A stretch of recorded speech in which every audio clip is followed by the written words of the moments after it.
Okay, so what I ran into with my 2011 Chevy Silverado, as you can see, I am driving the car, but all my gauges, all the dash lights, everything's on and lit up like a Christmas tree. The radio doesn't work. The heat, it's stuck on whatever, or cold, whatever settings you that was on prior to this. So basically what's going on, my alarm remote fob stopped working. So truck was fine. I parked the truck.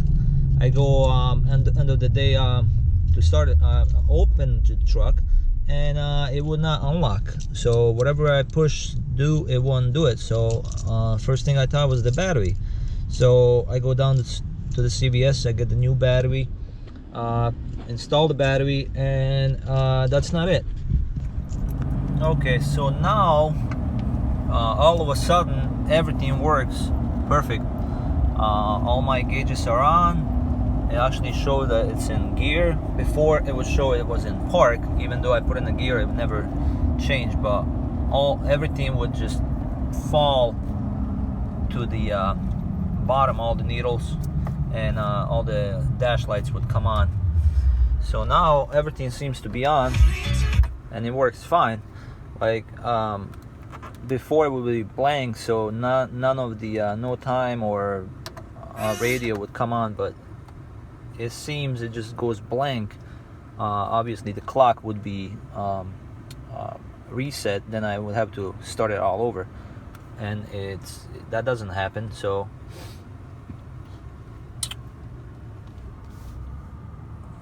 there we go, it just happened. So as you can see, it just goes blank. Yeah, it just actually happened on camera, so that was good.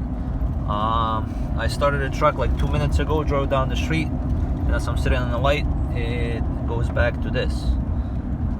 So see, alarm active, and then I put the signal light on. You can hear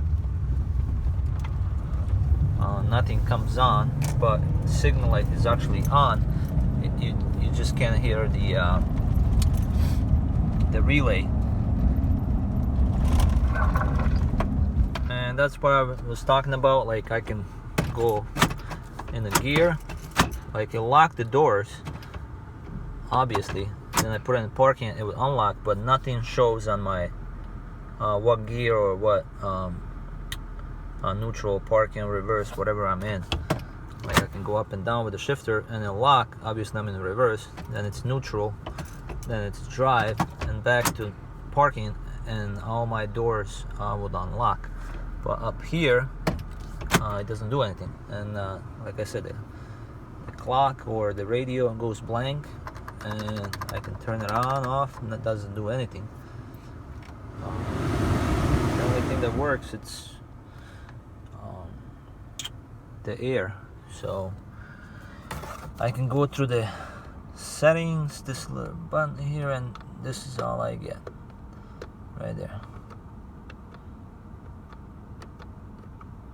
which is strange.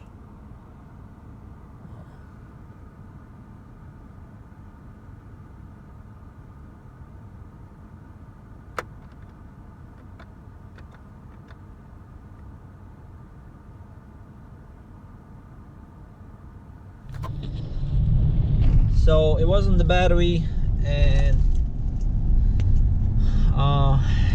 one of my buddies had a similar Chevy or GMC truck. So what he told me to do was step on the brake. First of all, the alarm wouldn't unlock it, so you have to open the door manually with the key. And obviously when you do that, the alarm sounds off. It gives you that 3 beeps, and then if you don't do anything, it just goes off, and alarm would be beeping.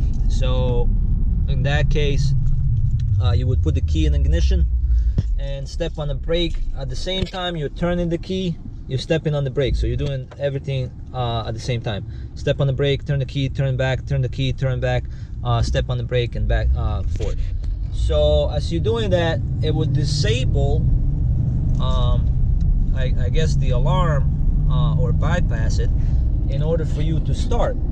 And then when you do start the truck, it doesn't do anything other than just start the truck and you can drive it, but everything else is not working. So as you can see, it's still armed and alarm is active, so it just disables the system, I guess, for you to start and you can get from point A to point B.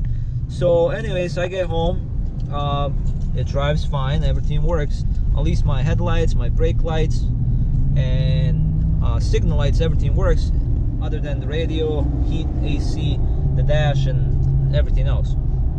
So I get home and I have a secondary remote, and I go try that remote and it wouldn't work. So then I came to conclusion it wasn't the remote, it was the I guess the programmer, or it needs to be reprogrammed. So I did call a local Chevy dealership, and it's an hour labor and they want $150 to reprogram my remotes. So in that case, you know, I guess it would be fine.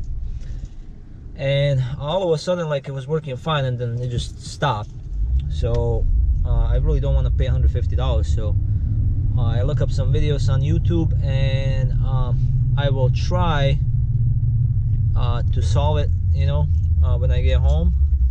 Try this all over again, follow those instructions.